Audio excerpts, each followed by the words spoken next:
Years of school meals. So welcome everyone.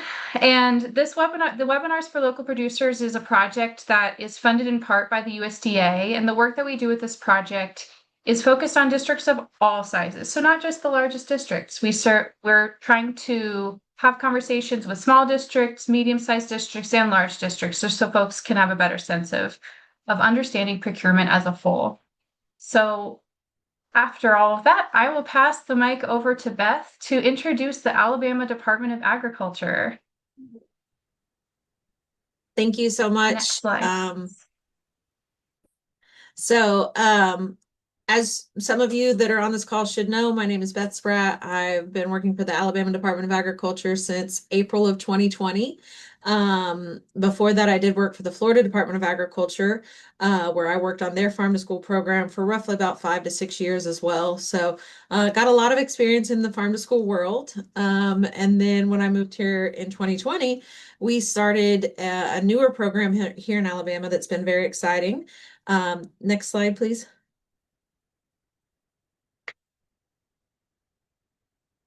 So we've been working on the incentive program. So most of you should already know about this incentive program, but we incentivize schools for putting local items on their plate. And since I arrived here in 2020, our schools have spent more than $5.1 million with Alabama farmers. They have bought over 2.9 million pounds and served over 12.3 million meals featuring Alabama products.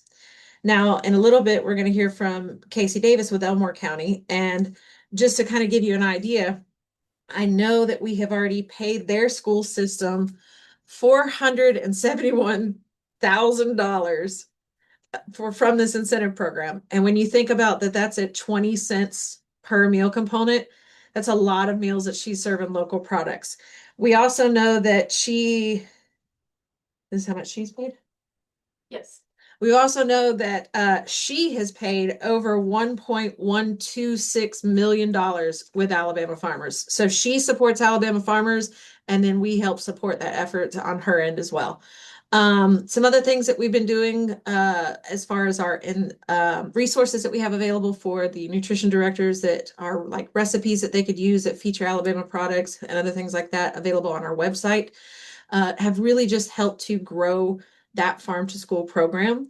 We also meet with them twice a year at different conferences.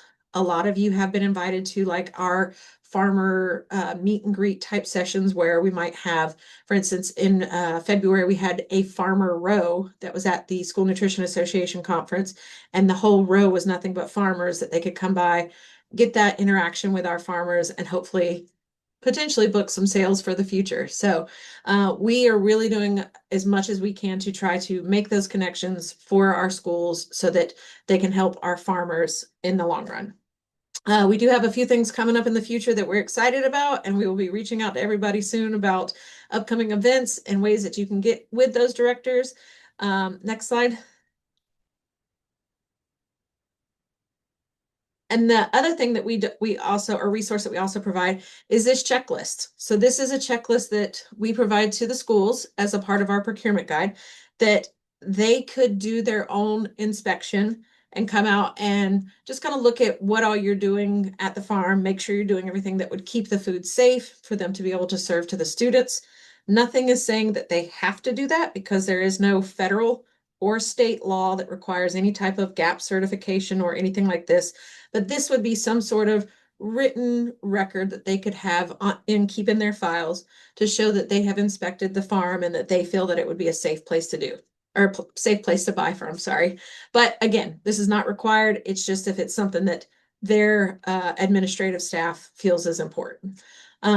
So any other ways that we can help you out, we're happy to do that. We are the Department of Agriculture and we do try to help our Alabama farmers grow more. But we do also try to help our nutrition directors to be able to make those connections. So with that, I'm going to go ahead and go to the next slide. And I think Jeremy is going to take over for a minute.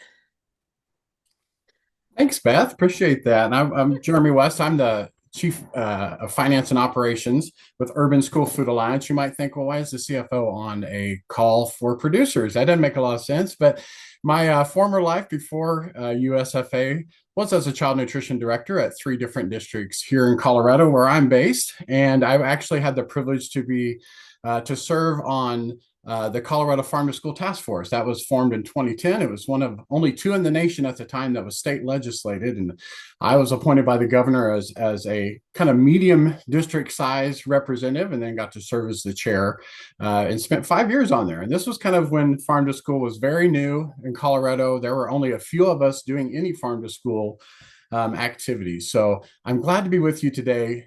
So glad to have learned already about the wonderful things going on in Alabama. If you haven't checked out the Department of Ag and Industry's website, you should do that. It has a lot of great resources. Dottie and I spend a lot of time looking at farm to school across the nation. And I'm going to tell you, Alabama's got it going on. So we're very, you should be proud of the work that you've done. And today we really just want to supplement that. We're bringing this to you. My role is going to be just to provide some basic broad information about what farm to school is. This is really focused towards producers and farmers. We're always happy to have our schools in the room too, because they really add to that conversation. And you're going to hear the great things, how Casey procures and prioritizes that for her district. And so, and with that, happy 80th. Now, I don't just keep a happy 80th banner around. My dad actually is as old as the program. He turned 80 this year. And so I dug out and found his birthday decorations that we had.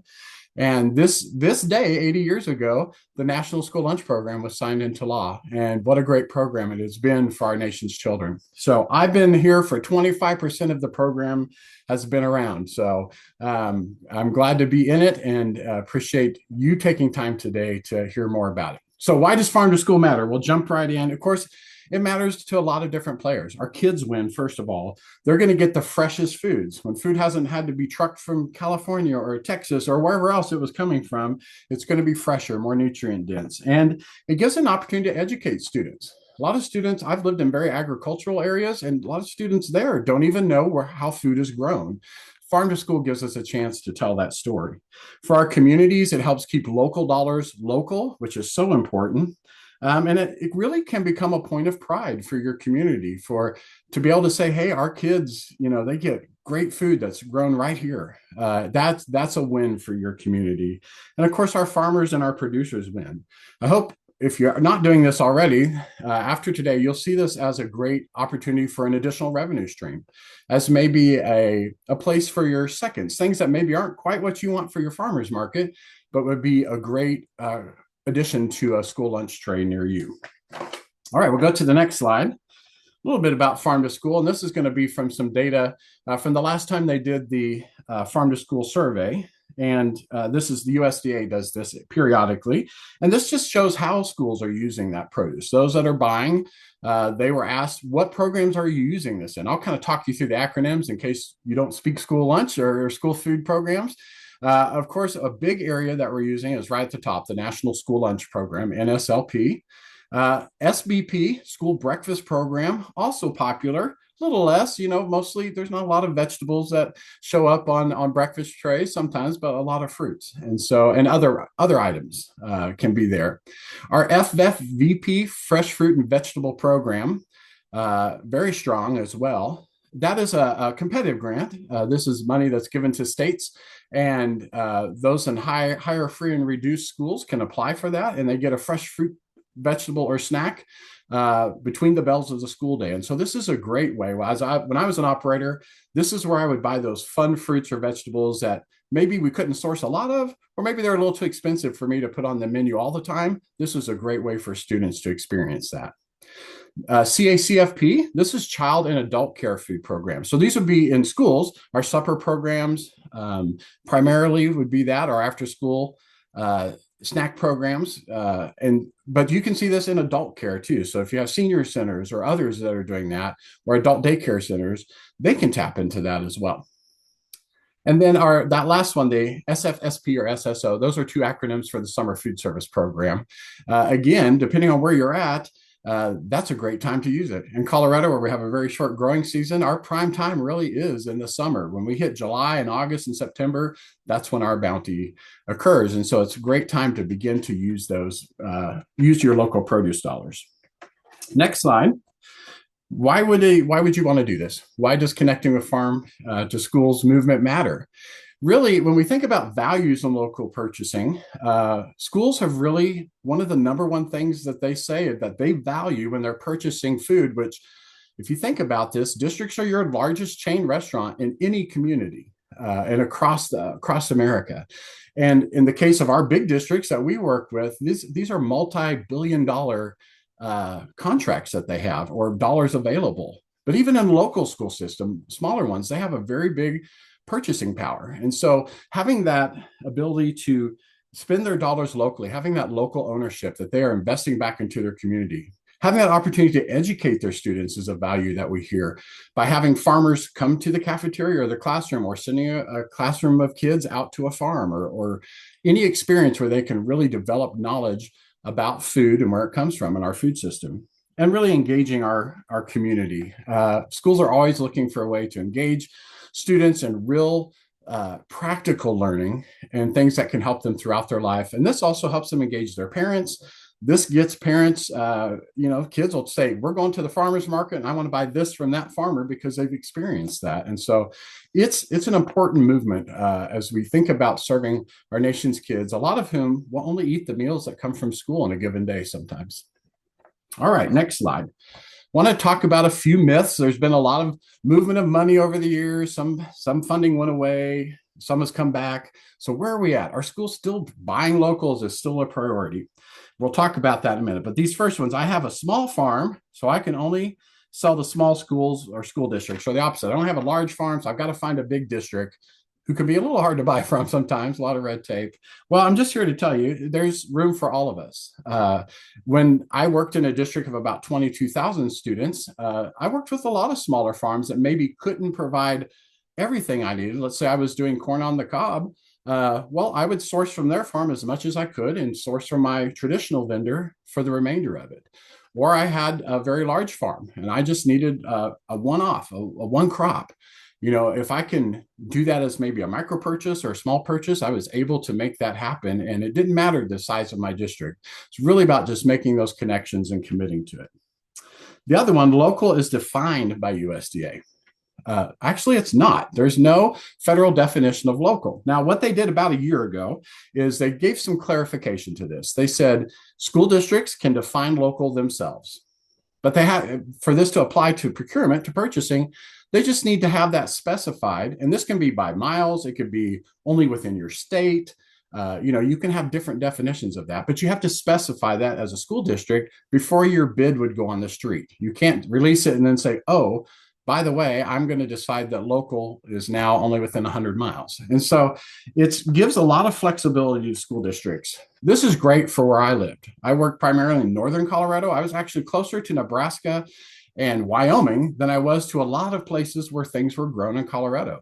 So when I was a director at Greeley School District, which is north of Denver, about an hour, my definition of local was 400 miles because I needed to be able to get to the western slope where all the sweet corn was grown, all of our stone fruits. I have potatoes and onions in southern Colorado. And this also allowed me, if I found something neighboring in Wyoming, which was only about 80 miles away, or in Nebraska, a little bit further, I could include that in my local purchasing definition. So what directors will do in schools is they can apply a geographic preference option. You'll hear that. That's a term from USDA, geographic preference. And basically, they can apply this voluntary preference of what is local to them to locally raised agricultural products. Now, they have to maintain their inherent character. So they can't be a chicken that's been turned into a chicken nugget, right? It's got to be something that resembles what it was originally. Minimally processed is what they'll say, that, or unprocessed. And they can also do a couple of strategies. They can write it in their specification. So as they write a specification for XYZ product, they can write that, into that actual specification. Or they can use that later when they score. Now, if they're using a request for proposal versus a line item bid is where it's just price only is really your consideration. An RFP, or request for proposal, allows you to include other things like level of service. Do they have delivery schedules that meet what I need? And other items. And one of those could be, are they local? Do they meet my local definition? If so, I can give them some preference in how I award my bid if it's a formal bid situation. Now, price is still king, right? It still has to be the largest thing that we are evaluating on if I'm a school district purchaser. But under an RFP, it doesn't have to be the only thing. And so that's why we encourage our school districts to go that route. So let's talk about on the next slide, what is procurement versus what is purchasing? Well, procurement is really that broader framework or system. It's that process that you're following your local, state, and federal regulations when making these purchases and making sure that you're stewarding those funds appropriately to how you're legally supposed to. Purchasing is really that actual act of buying it. So you've done the procurement process where the districts have gone through this, and you as a grower have submitted your information. You've responded to their solicitation document or bid document. Now, when they actually go to purchase it, the food service director is going to say, I've selected these farms, and this is my commitment to purchase to you. So just know that schools have a very cumbersome, we'll say, procurement process. And depending on the level of spend that they're going to have with your organization, it can vary in, less complicated to quite complicated. And so, but they're there to help you. And I've seen a lot of districts that have tried to make that process as streamlined as possible, because we know our farmers and growers, they're not procurement experts, and nobody should have to know all these regulations for child nutrition procurement, except those that are getting paid to do that. So I know that places like KCC really works hard to get farmers engaged and to have them be able to buy from them. Our next slide, I'm just going to give you some steps for success. And some of you have been involved in this. And so I would love for you and child nutrition directors as well, if you're on here, pop that in the chat. What are some tips that you've experienced? What are some things that you've done over the years or recently even in selling to schools or institutions that was successful for you? Maybe you had your own growing calendar that you were able to provide. Hey, here's my harvest schedule that I anticipate. And you've gotten that to them, early in the season so that they can make their plans. But we'd love to hear from you. And really, those Alabama specific things will be the most valuable, of course, to those on this call. So put those in the chat. Some steps for implementation. And I will say this is where Alabama shines. I'm not going to spend a ton of time on this because there's some great resources, but you really have to develop and implement a food safety plan. Like Beth said earlier, there's no requirement for GAP. GAP is gold star. If you've got GAP, there's really not much work else to be done. Just provide the document. If you don't, because it can be a little expensive to get that certification, and there's a lot of steps to it, make sure that you have something documented. What I have found working with farmers over the years, a lot of them have a great food safety plan. They maybe just don't have it documented. And so get those into a document. There's some great resources out there. We'll talk about that at the end of the presentation. Reach out to other growers. You're a community just like the school food people are, and I know people would share that, or reach out to your nutrition director and see what they're looking for. But understand the school food procurement process. We're hoping to help you a little bit with that today. Know that they have timelines. In smaller districts, it may be handled directly by the child nutrition program operator. Larger districts, the child nutrition program department may develop the document, but then it gets handed off to a procurement department who then manages that. And so just know that depending on the size of the district, there can be different levels of how that's handled. You want to determine the right fit for your operation. And what I mean by right fit, again, doesn't matter if you're a small farm trying to sell to a big district. It can work. Of course, it's probably easier to sell to a smaller district, but make sure that you can meet what they need. If your crops don't line up with kind of when they want to buy, that district in particular may not be the right fit. So make sure that you can meet how they need things delivered. Is it site by site? Is it warehouse? If you go to a warehouse, do I have to have a liftgate truck? Just understand if this is a right fit for you, because there are a lot of school districts out there.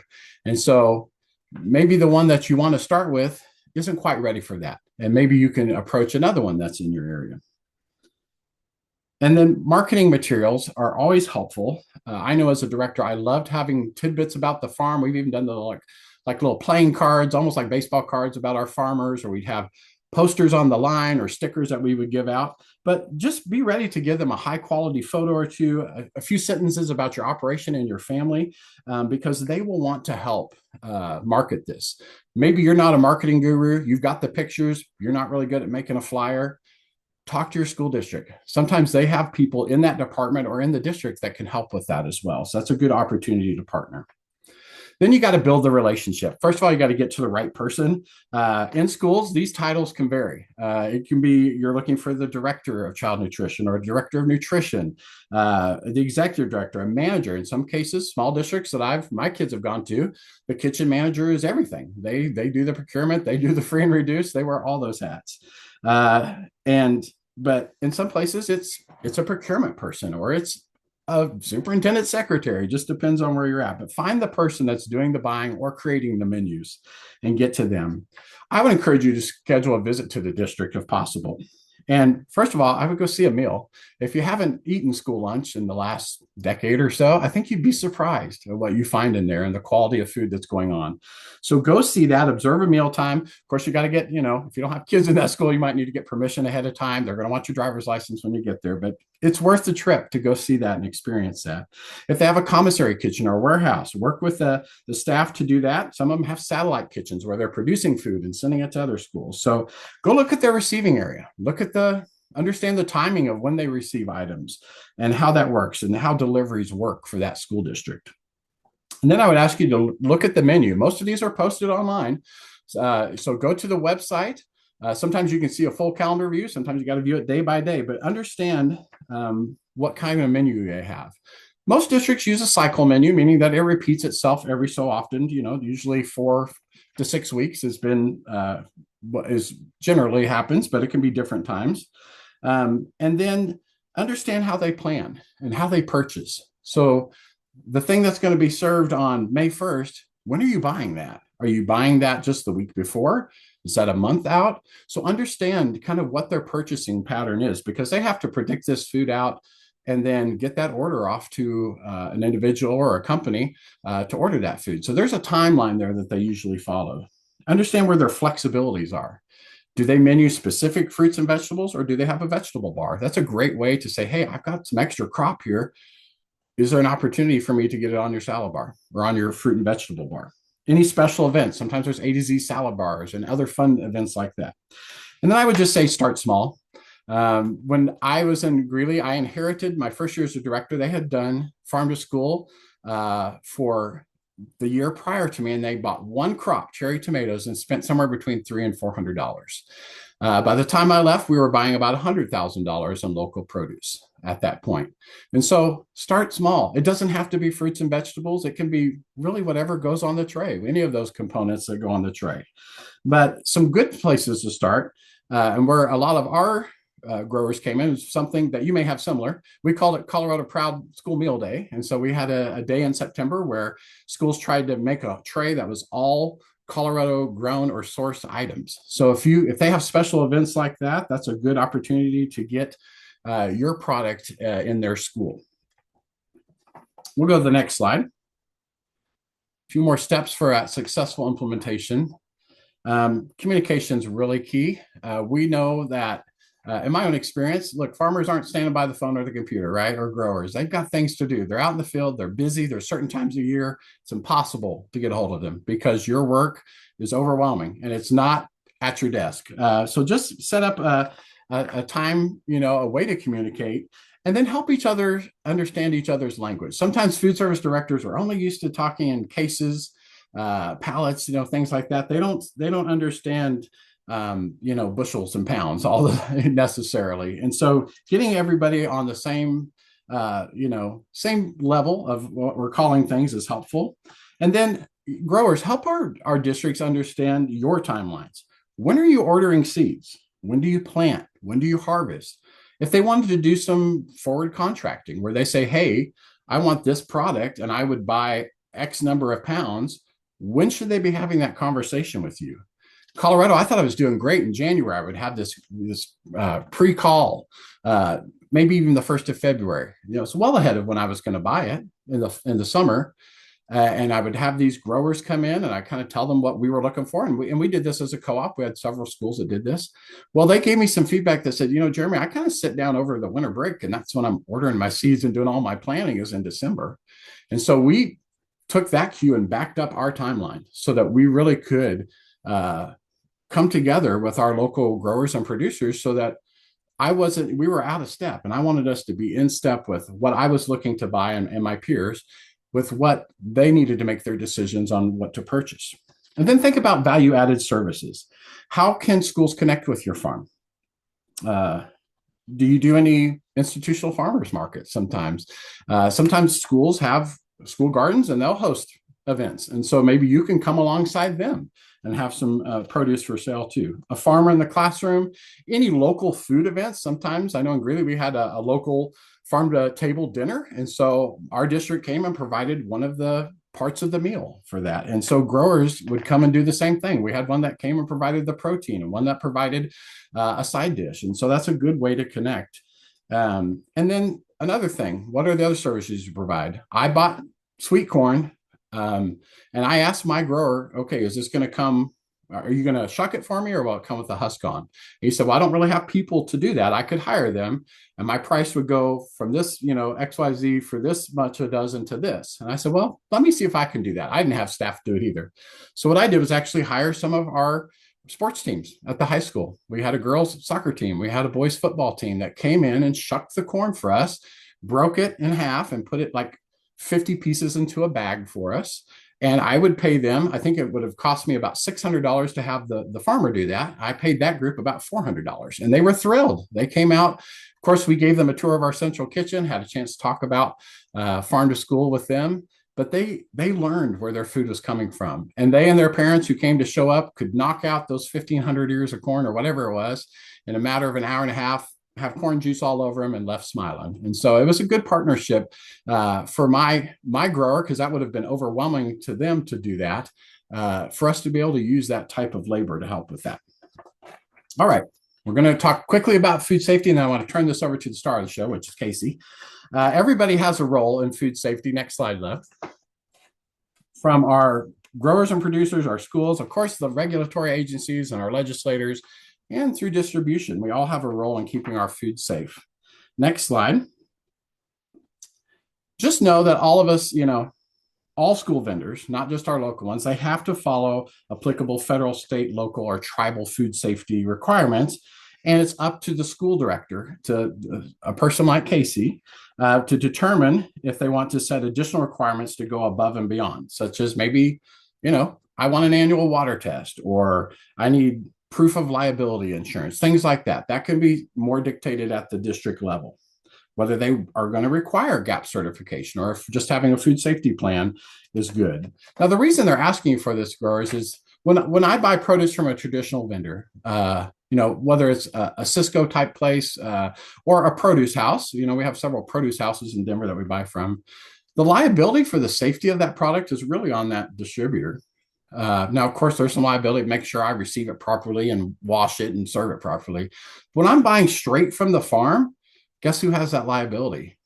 Me, as the school nutrition director. There's no third party there that can help share that. And so it's important to them that they understand that they're buying from safe places that are, have hand washing sinks out where they're harvesting, have appropriate facilities for staff to use the restroom, and all the other things that go into keeping food safe.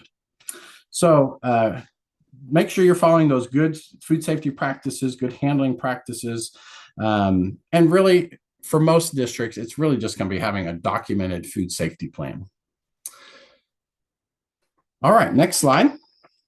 So if you're ready to dive into farm school, if you haven't done that already, let's talk about some next steps. Review your HACCP plan, again, our food safety plan. These are some things that I would look at. I just included those.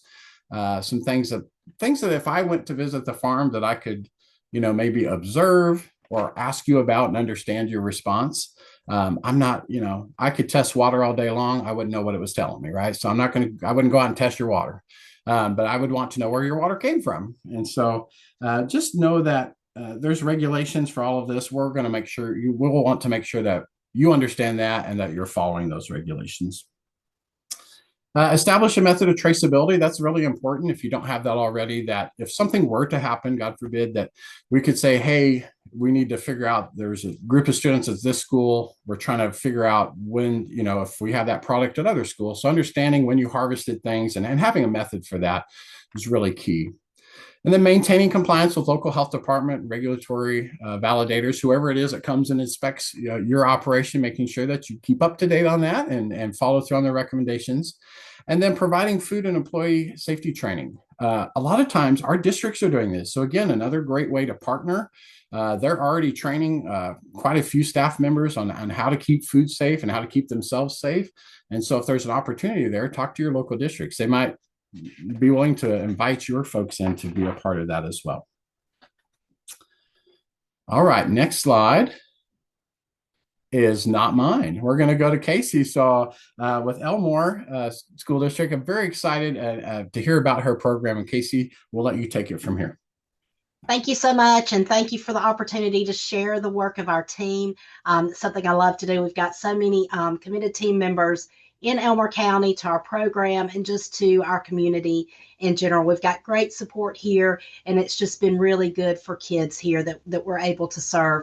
This picture that you see on our first slide is really an important picture to us. It's one of our big starting points in the growth of our Farm to School program. This was in the height of COVID, in the height of just supply issues when farmers had nowhere to send their produce, and our regular produce suppliers were being pulled to give their produce to other places. On this particular day, we had truckloads, flatbed trucks come and deliver just watermelon bins full of watermelons. And this was part of our curbside meal service that we had at that point in time related to COVID. And yes, they were very, very large watermelons. It's something that folks still talk about today. I've got a director of secondary education in our district who had to have shoulder surgery after serving these watermelons, and he doesn't let me forget about it.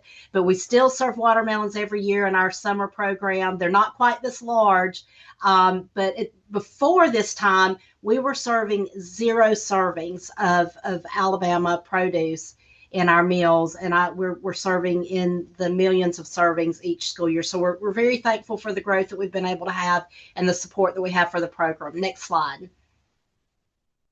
And I don't know if we can get that video to click. It just kind of shows some of this is an Alabama grown corn product in action in our cafeteria, and it may not work, and that's okay if it doesn't.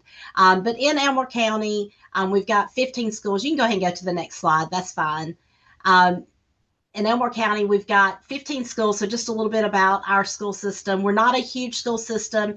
We're more of a medium-sized school system, just over 11,000 students. We actually have 5 different school communities that we serve.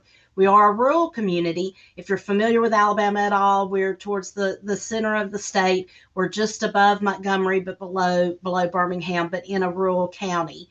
So we're able to serve rural non-congregate meals. So we've been able to go back to a model very similar to that curbside service model in the summertime. That's what we're in the middle of doing right now, but that allows us to have great partnerships with farmers and provide great Alabama grown produce during the summertime. We've got right around 120 employees. We do participate in community eligibility provision. That means all of our students are able to receive meals at no charge. Next slide. But as Beth mentioned, we do have an incentive program in Alabama that has been just instrumental in allowing us, kind of gave us the confidence really to start purchasing more Alabama grown produce because of an incentive of 20 cents per serving that we receive for Alabama agricultural product that's served in our meals. This has definitely boosted the quality of produce served. It supported Alabama farmers and definitely strengthened the local economy. Beth may remember the exact number. We've got a farmer that we partner with right now every summer, and she's made a comment about before her building relationships with the schools in Alabama. I think her revenue from farm to school has gone to like 60-70% of the revenue of her farm. But it's basically just changed the viability of their family farm. It's been great for them, and it's been great for our children in our district and really throughout Alabama. She started out serving Elmore County. This summer, she's now serving at least 10, maybe 11 different districts across the state with our summer feeding program. And she sources us with produce she grows herself, but she also works to source it from other Alabama farmers and provides that distribution to our sites. Also, our governor works several years back with the Alabama Farm to School Act. It simplified a procurement by aligning unprocessed agriculture purchases with federal thresholds. In Alabama, we have a much smaller purchasing threshold. So in Alabama, if the purchase is above 40,000 of like items, we are required to do a formal bid process. Now with minimally processed agriculture product, we're able to go up to that federal threshold, which has just moved to 350,000. We're still right now having to still operate under 250,000, but able to do that in more simplified procurement processes, meaning we can do it by quote. So really in Elmore County, because of that, we're able to do almost all of our produce purchasing through quotes and not through formal bids. So that makes it much, much easier or simpler to purchase with our local farmers. So that's been instrumental in that. Next slide. But we're constantly working right now. I'm really working to push, especially with this incentive program, trying to push them to increase the amount that is available through that. I'm trying to get the state to fund it up to $1 million. I did not receive this year, but I'm hoping maybe next year. But there's so many opportunities in increased legislative support for this, just by increasing that funding. Would love to make farmer markets available to school-age children. That's something else we're looking for. Funding, summer labor for produce, because that's when so much of Alabama produce is abundant. It's not when we're in school, but there are significant numbers of summer feeding programs with schools that are operating that can serve this product. But also hoping to get some funding for more grants and just helping school systems grow and build their programs. One thing I would like to add on to what Jeremy said in terms of the why to building these relationships with schools. Schools are a reliable market. They're predictable. They're actually stable. You're going to have schools that are in session from August till May, and they're going to feed kids every day. We're going to receive produce for breakfast and lunch and some for summer every single day. Sometimes you just have to get over that hump of building those relationships to establish that buying and selling relationship with schools. But once you do that, it is a very reliable market. One of the biggest obstacles is kind of the how you get it to all of the places. And that's some of the logistical things or things that we've been able to work out in Elmore County, and we're working to help kind of educate our fellow school systems and even possibly provide some support in the future. And that's really what Alabama Department of Ag and Industries has been very instrumental in helping support us in doing. Next slide. This just shows you a tool that we use for procurement. It's just a very simple bid sheet where we bid on items. But one thing we did, instead of just basically having the price per serving, from supplier A, B, and C to show the documentation of that bid process or that quote process, we also include a tab for if it is eligible for that incentive, that additional reimbursement. Because if it is eligible, it's going to decrease the overall actual cost of that product. And so it would allow them to kind of be more easily awarded, that supplier to be more easily awarded that bid or that quote if they qualify for that reimbursement. But that's just a simple tool that we use, and it's very helpful in going through that process in school systems. Next. This is Mr. Ralph. He is actually the very first farmer that was brought to visit me. It's from South Africa. And we're going to play a little bit of this and kind of go to the end. I want to point out a couple of things. If we can get it to play. Welcome to Extreme Green Farms. We're going to take a tour on Mr. Ralph's farm today. He provides all of our lettuce that we use in Elmore County. Thank you for having us today. You're very welcome. Thank you, and thank you for your support. And I think he was just telling us that except for the concrete, say what you said concrete again. and sheetrock, we've built this place from the ground up. Himself. Every nut and bolts, yes. But we do not do concrete and sheetrock.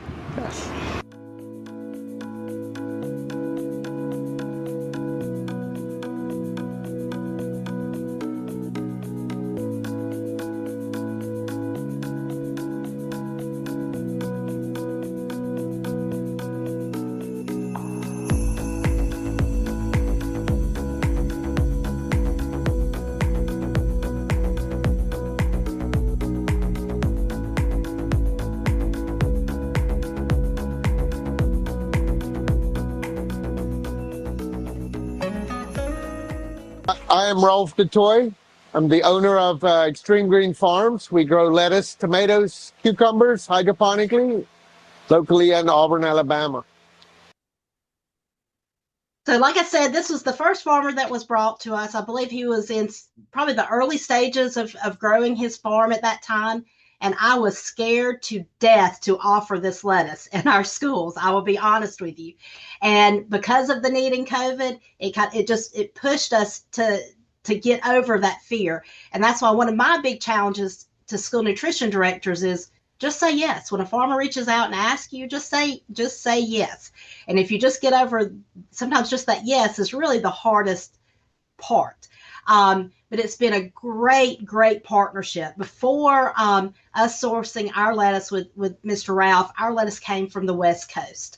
So you can imagine how long it took to get lettuce from the West Coast to Alabama, and it was about 2 weeks. And we had to sort through and pick out the good and pick out the bad and keep the good.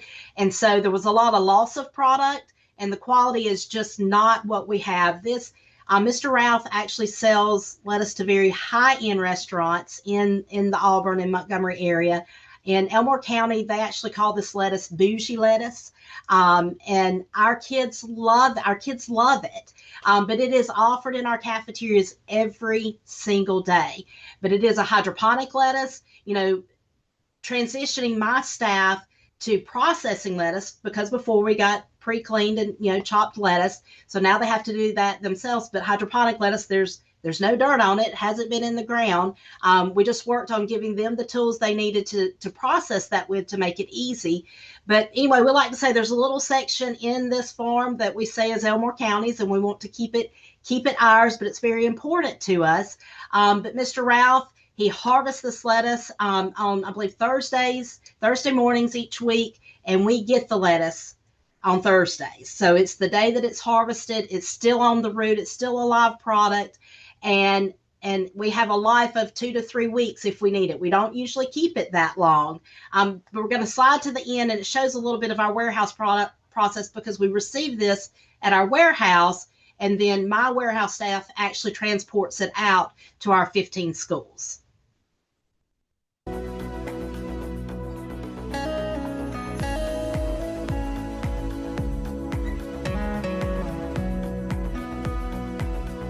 But this is truly a partnership. Because of this partnership with Extreme Greens, it has actually grown into other partnerships. Mr. Ralph was working out a partnership with apple farmers in the north part of the state, and they had worked out for me. I didn't even ask them to. It worked out how Mr. Ralph could bring down apples to me when he took up lettuce to North Alabama. This just shows you tools my staff uses to clean their lettuce, and this is what made it easy for them to process. And they never really fussed at me. Gave them a big 5-gallon lettuce spinner.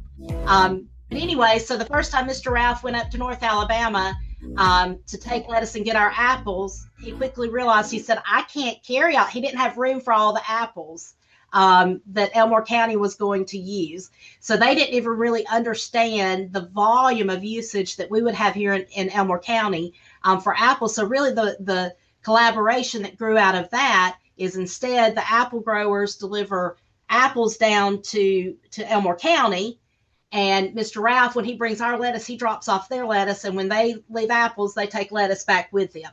So it's kind of made access to the apples and the lettuce throughout the state a little bit easier. But so those partnerships, really, just by developing relationships, developing partners, they tend to grow into others. And it's been really good for us and the farmers as well. Next slide. Welcome to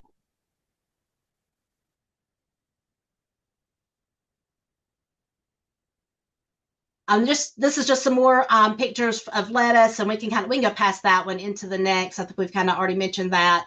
And you just can kind of see some of the pictures of Alabama grown product, our farm to school activities. Right now we have regular supply source, of course, of the lettuce, apples, collard greens. We have a collard green farmer from a county nearby that delivers to us every month. If you can see The collard greens on this plate, on the left side with collard greens, with the beef tips, the peas, those are also an Alabama pea. So that meal, every month, we've got a source of the collards and the peas that we serve. And that's a really popular meal in our school. And that's, as a menu planner, that's how it was planned, was for the beef tips, the collards, and the peas. But to the right, is kind of one of my favorite pictures with the collard greens on the plate with the pizza, where the collard greens are just really dripping off of that tray of food. And it just shows it really kind of doesn't matter what you plan. I didn't really plan the collard greens to go with the pizza, but the pizza was offered as a second entree that day. But it was there, and the student wanted the pizza and he wanted to try the collard greens. And that's, if you offer it, they're more likely to accept it. And we just try to make it available to our students, and it's just been very good for them. So regular partnerships with lettuce, apples, collard greens, peas, strawberries from March until the end of school year. We have, deliveries of strawberries every week, corn as well, and working to grow more each and every year. Next slide. Just some more of our activities. Alabama peaches, if you haven't had them before, they're wonderful. I believe they're the best that we have in the U.S., but I am biased, and they did help support us also during COVID, but they are a regular part of our meals. We have access to them. Also, you see the grits on the left. Those are Alabama grits. We do breakfast in the classroom for all of our students, all of our schools at this point. It is a challenge to serve something like grits, which grits are important to Alabamians. We need grits. Our students love grits. But we've been able to develop a recipe that's in a bakeable bowl, and we've been using an Alabama grit for that. We hope to be able to continue to do that, but our students really, really love that. Up above is our Mardi Gras meal on the left side. And that picture, it's not in that one, but I think it's in another one that was on there. It does also offer shrimp. That's a Low Country boil that we offer on a Mardi Gras themed day. We do it on Fat Tuesday every year, but we were able to do an Alabama raised shrimp product, and that has been very well accepted. Actually, we've got managers that on their own created some menu concepts of those two things together. So we're doing a shrimp and grits at many of our high schools, and it's very, very popular. So yes, I've said the strawberries, but the growth of this program has significantly increased the acceptance of fruits and vegetables in our district. I've been here for 11 years. Like I said, when I started, we're basically serving 0 servings of Alabama grown produce. Honestly, we were serving very little fresh produce. That's an immediate change that we made about 11 years ago, but it has significantly impacted what our kids are accepting and not accepting. And when what we know, child nutrition professionals know about child nutrition is that there's really a division of responsibility in nutrition when we're talking about kids. It's the responsibility of the adults to know what kids need and to offer that in a way and in an environment that encourages them to consume it. It's the basics. If you're familiar with Ellen Satter at all, many of you may not be, but she's a pro in the field of child nutrition. But it's our responsibility to know what they need, how much they need of it, and provide it in a way that they are likely to accept it. It's ultimately the responsibility of the child to decide what and how much they're going to choose. And the more we offer, the more familiar they are to things, the more likely they are to accept it. Many of our students don't they don't have access to these things at home, and we are making sure that they have access to fresh fruits and vegetables every single day. And it's made a huge, huge difference in acceptability, and not just acceptability in the health and well-being of our students. Next slide. And this is just a video that kind of shows just that. It shows some kids excited, if we can get that one to play. They're excited about having sweet baby peppers. We now have a fresh raw veggie line every day at all of our schools, and we have some type of Alabama produce. So we try to have it every day. We try to have lettuce on it pretty much every day. But the kids are really excited about that.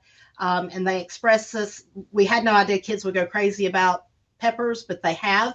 And it's okay if you can't get that to play. But But what we are finding out, and I think what this is proved, I mean, kids like good food and kids like good produce. And we're just thankful for the programs that we have in Alabama that have allowed and helped us provide more of that. Next slide.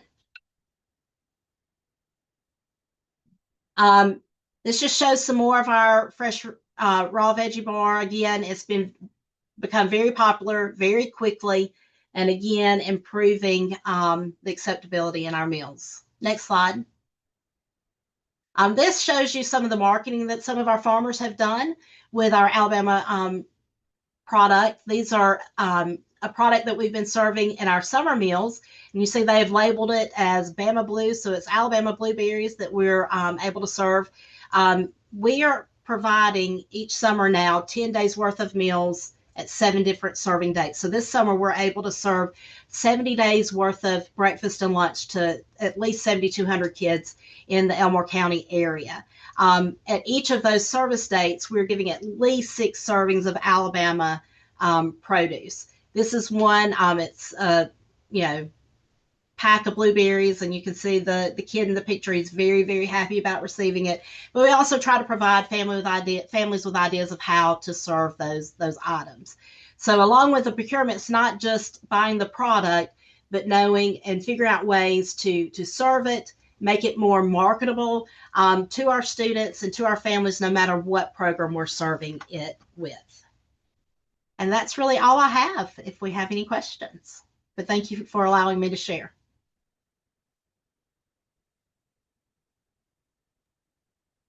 Thank you so much, Casey, for that presentation. First of all, I'm really hungry now that I saw all of that amazing food that you make in Elmore County. But also, I want to reiterate what Jeremy said earlier. We've done a lot of these webinars, and we've been researching farm to school work around the country, and we are just floored at the work that you're doing in Alabama and so impressed, and want to make sure, folks, before you hop off, to check.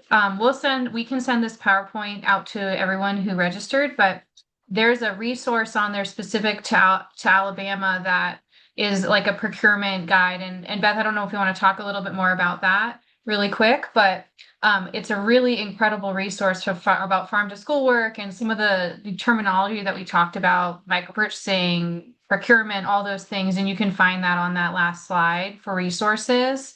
Beth, I'll hand it over to you just to mention a little bit more about that if you want to touch on that again. Yeah, so that's a resource that we created a couple years ago with a USDA grant that we got. We worked with the Department of Education to make sure that everybody was on board with that. So we got every person's approval on that. We got USDA, Department of Education, and of course, Department of Ag, because USDA put out a, 250-page document, roughly, Casey, that talks about all the different procurement guides and everything. And it's so hard to sit there and try to go through all of that while you're doing everything else that you have to do as a child nutrition director, to then take the time out to read through all of that. So we broke it down and made it as simplified as possible. I think we shrunk it down to like 11 pages, and a couple pages that are in there include that checklist that I had screenshotted on there, and like a micro purchase guide on this is how you would break everything down for your micro purchases. So we really try to help the school districts be able to purchase from our growers, but it's all outlined in that little 11-ish page guide that is on our resources. I believe it is underneath the I'm a child nutrition director, and I know most of our producers are going to go to the I'm a farmer, but there are additional resources in those different sections if you want to check those out as well. Thank you. So we want to also have a little bit of time for folks to ask questions, and just wondering if we have any producers or growers on the webinar who have any questions for the team here today.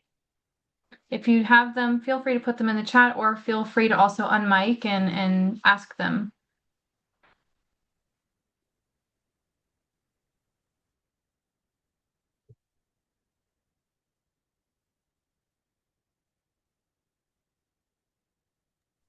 So it looks like we have one in the chat. As a small organic producer, what should be my first step?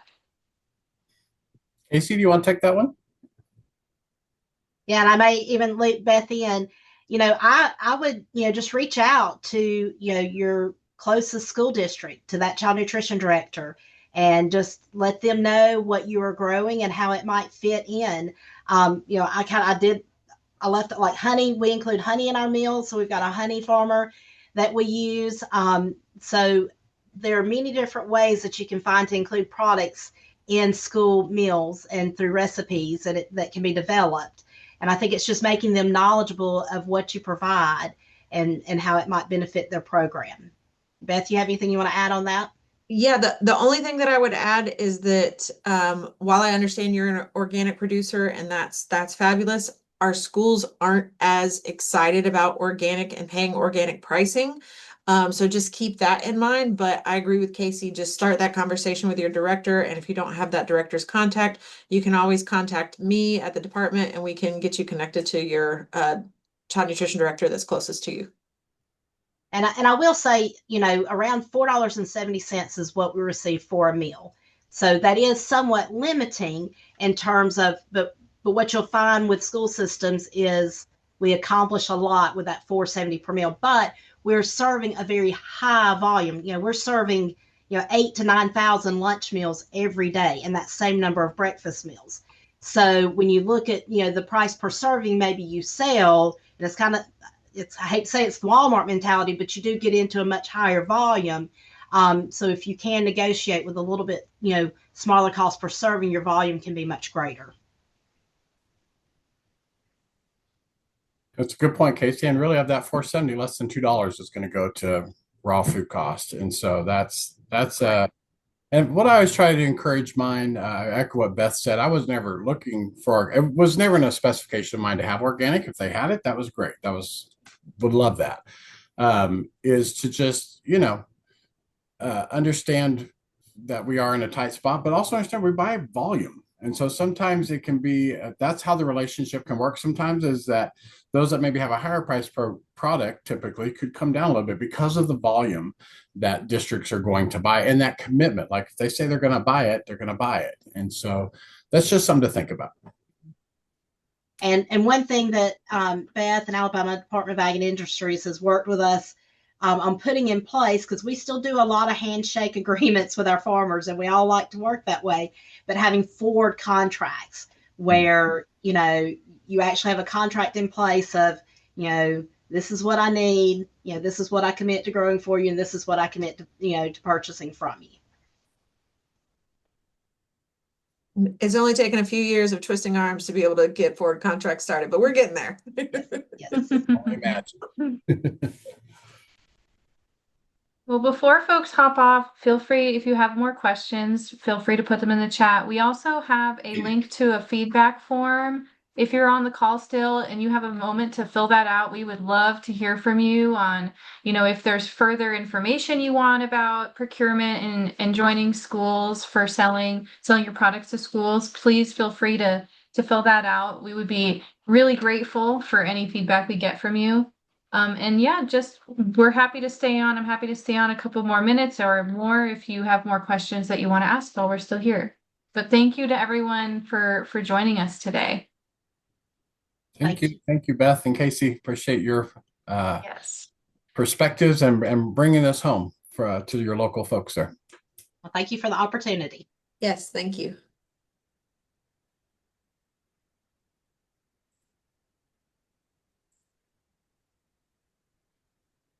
If you're still on and have a question, it's okay. You can come off mute and ask it. That Yeah. usually happens with one of these calls, so don't be shy.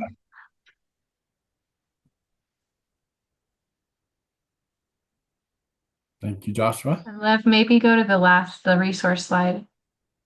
Oh, yeah. Question. I'm not on visual camera though. Yeah, that's great.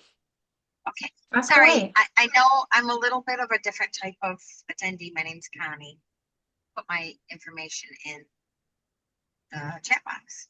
But we're working with national schools across the country to get them off plastic and styrofoam.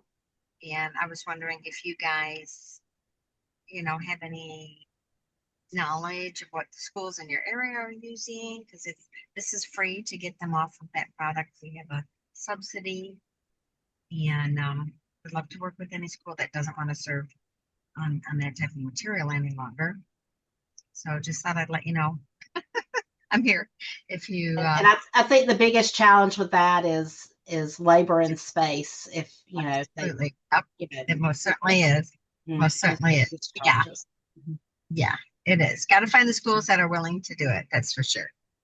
I don't think you'll Right. find many that don't want to do it. I think they want to do it. It's but it is the challenges of getting to how you do it for sure. Right. Exactly. Or can do it. Yeah, can figure that out. Anyways, I just wanted to introduce myself. Wonderful work you guys are doing.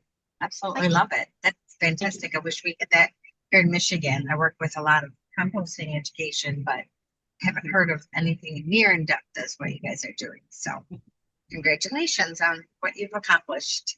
Thank you. We've had great support. So I'm surprised you didn't blame me for the watermelons, Casey. well, you're lucky I haven't told Dr. McGowan that it's your fault. Oh goodness. I mean, he just told me less than a week ago he brought up the shoulder again. So Oh goodness. There's some Texas-sized watermelons there, I'm telling you. they were huge watermelon. Yeah. Huge. But we give one per family at least once a summer every year. That's awesome. That's great. Thank you. I'm going to let you guys go. Thank you. Thank you. Have a good day.